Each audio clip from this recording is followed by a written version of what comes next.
Hello friends, स्वागत है आपका मेरे इस चैनल पर।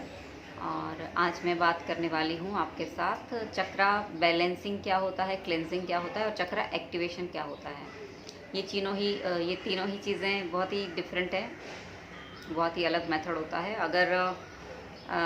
अगर आप चक्रा बैलेंस करने को ही चक्रा एक्टिवेशन समझते हैं तो यहाँ पर मैं आपको करेक्ट करना चाहूँगी कि चक्रा को एक्टिवेट करना बहुत ही अलग मेथड होता है। उसमें काफ़ी साधना करनी पड़ती है आपको, और उसके बाद कुछ अलग ही ज्ञान प्राप्त होता है आपको जो चक्रा से रिलेट होता है। वो चीज़ों का नॉलेज आपको मिलने लगता है। बट चक्रा एक्टिवेट करना इजी नहीं है, बहुत ही डिसिप्लिन को आपको फॉलो करना पड़ता है। और चक्रा बैलेंसिंग और क्लेंजिंग अलग होता है, जो हर किसी को कुछ कुछ समय में करना पड़ता है। अगर वो नहीं करते हैं तो ऑफ कोर्स उस चक्रा में ब्लॉकेजेस आ जाते हैं, जिसकी वजह से उनको इमोशनल मेंटल इम्बैलेंस का फेस करना पड़ता है। और लाइफ में कुछ कुछ चीज़ें जो होती हैं जिनको वो मैनेज नहीं कर पाते हैं, तो वहाँ पर चक्रा बैलेंसिंग और क्लेंजिंग ज़रूरी हो जाता है। But activation is total different thing. Activation के लिए आपको काफ़ी साधना करनी पड़ती है, बहुत ही डिसिप्लिन में रहना पड़ता है। और हर एक चक्रा एक्टिवेशन का अलग अलग समय होता है। किसी किसी के चक्रा अपने आप एक्टिवेट हो भी जाते हैं बिना कोई साधना किए, क्योंकि उसके पिछले जन्मों का साधना लगा होता है वहाँ पर। और जब आपके कोई भी चक्रा एक्टिवेट होते हैं तो वो चक्रा स्पिन होने लगते हैं आपकी स्पाइनल कॉर्ड में। अगर क्राउन चक्रा एक्टिवेट होता है तो आपको यहाँ पर आपका जो क्राउन का पॉइंट है वहाँ पर आपको वो स्पिन फील होता है। आपको वो जब वो घूमता है, जब वो स्पिन करता है, तब आप लिटरली आप उसको फील कर पाते हैं। और वो सिर्फ एक बार नहीं होता है, कई दिनों तक थोड़े थोड़े समय में आपको वो चीज़ फील होती है कि वहाँ पर कुछ घूम रहा है।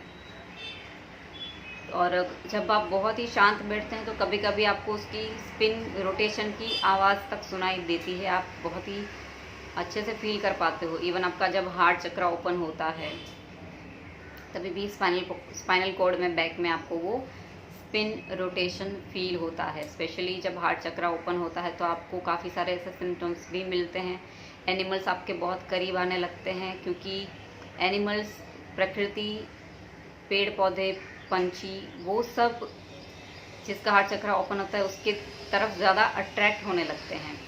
जब क्राउन चक्रा एक्टिवेट होता है तो आपको बहुत सारा ज्ञान भी बोल सकते हैं, या आपकी लाइफ में जो चीज़ें घटित होने वाली हैं या किसी के साथ कुछ घटित होने वाला है वो आपको पहले से पता होने लगता है। थर्ड आई का भी सेम।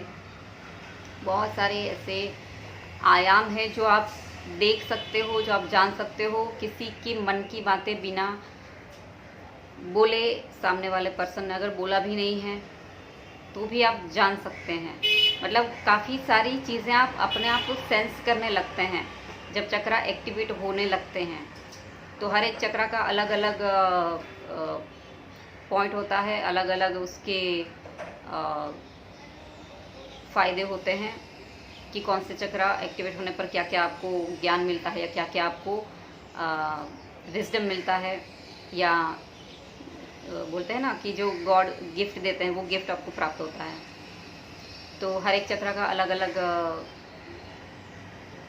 गिफ्ट होता है। बट एक्टिवेशन, क्लेंजिंग, बैलेंसिंग अलग होते हैं। अगर आप चक्रा बैलेंसिंग मेडिटेशन करते हैं तो वो बैलेंसिंग करते हैं, आपके चक्रास को अलाइन करते हैं, क्योंकि सारे चक्रा अलाइनमेंट में होने ज़रूरी होते हैं। अगर आपके चक्रास इम्बैलेंस हैं तो आपके इमोशनल और मेंटल बॉडी भी इम्बैलेंस रहेगी, आपकी फिज़िकल बॉडी भी इम्बैलेंस रहेगी। जो आपका माइंड बॉडी स्पिरिट का बैलेंस होना ज़रूरी होता है। ट्रायंगल फॉर्म का एक जो सिंबल है उसको आप देखेंगे तो वो जब बैलेंस करना होता है तो आपको आपके चक्रा को बैलेंस रखना पड़ता है। बट चक्रा एक्टिवेशन बहुत ही अलग चीज़ है। तो यहाँ पे मैं आपको बताना चाहती थी कि एक्टिवेशन और बैलेंसिंग में क्या फ़र्क होता है, क्लेंजिंग में क्या फ़र्क होता है। क्लेंजिंग मतलब जो उसमें ब्लॉकेजेस हो जाते हैं कुछ कुछ समय पे, या पास्ट के सपोज़ 10 साल पहले के कुछ ट्रॉमा थे जो अभी तक आपने हील नहीं किए हैं, तो आपके हार्ट चक्र में ब्लॉकेजेस होते हैं। आपके थ्रोट चक्र में ब्लॉकेजेस होते हैं जहाँ पर आपको खुद के लिए स्टैंड लेना होता था, आपको खुद के लिए बोलना होता था, लेकिन आप बोल नहीं पाए, तो ऑफकोर्स आपका थ्रोट चक्र ब्लॉक हो जाता है, उसमें ब्लॉकेजेस आ जाते हैं, जिसकी वजह से आपको फिज़िकल हेल्थ इश्यूज भी होने लगते हैं। अगर थ्रोट चक्र में ब्लॉकेजेस हैं किसी को, तो आपके नेक में प्रॉब्लम हो सकता है, आपको हियरिंग इश्यूज हो सकते हैं, आपको शायद बाल ज़्यादा एक्सट्रीम लेवल पर झड़ना शुरू हो सकता है, या थ्रोट के इश्यू हो सकते हैं, थायराइड का प्रॉब्लम हो सकता है, मतलब बहुत सारे हैं ऐसे अलग अलग चक्र के अलग अलग प्रॉब्लम्स कि अगर उसमें ब्लॉकेजेस हो जाते हैं, अगर आप उसको क्लेंस नहीं करते हैं, आप अपने ब्लॉकेज को दूर नहीं करते, आप अपने चक्र को बैलेंस नहीं करते हैं, तो बहुत सारे प्रॉब्लम ऐसे हो सकते हैं। तो ये चीज़ें भी वर्क करनी होती हैं, और चक्र एक्टिवेट करना डिफरेंट मेथड है, उसके लिए आपको फिर से मैं कहूँगी साधनाएं लगती हैं, कहीं कहीं पे गुरु की आवश्यकता होती है। अगर आप अपने हायर सेल्फ से बहुत अच्छे से कनेक्टेड हैं, तो फिर आपका हायर सेल्फ ही आपको टीच करता है, आपको वहाँ पर शायद गुरु की ज़रूरत नहीं होती है। लेकिन अगर आप शुरू करना चाहते हैं अपने चक्र एक्टिवेशन को, तो आपको गुरु की भी आवश्यकता पड़ती है, और बैलेंसिंग तो ज़रूरी होता ही है। तो यही मुझे बात करना था आपसे कि एक्टिवेशन और बैलेंसिंग क्लेंजिंग में क्या फ़र्क होता है।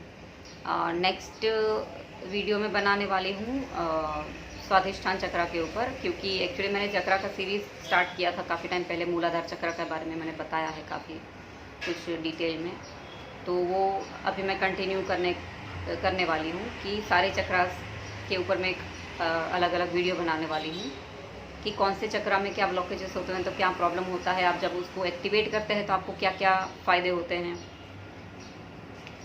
तो अगला वीडियो मैं ज़रूर बनाऊंगी। अभी मैं चक्र के ऊपर सारी डिटेल्स लेकर आऊँगी आपके सामने।